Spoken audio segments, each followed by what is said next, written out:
Oi, gente, vocês vão vendo. Já tem uma experiência aí no copo. Olhem. Agora vamos afundar e ligar. Uhul! Uhul! Ah! Façam isso em casa, caminhoneiro! Uhul! Gente, não façam isso em casa. Senão é o que você pode fazer com as coisas da sua mãe. Olha! Uhul! Gente, isso, para vocês que não sabem, isso se chama triturador profissional. É. Olha, vejam, quer ver de novo? Agora eu vou botar a câmera aqui e vou sair.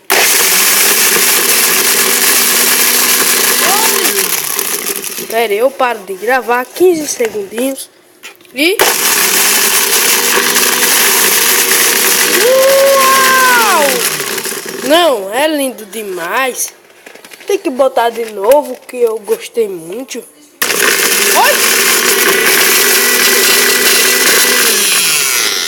Gente, façam isso em casa. E tenham um bom dia.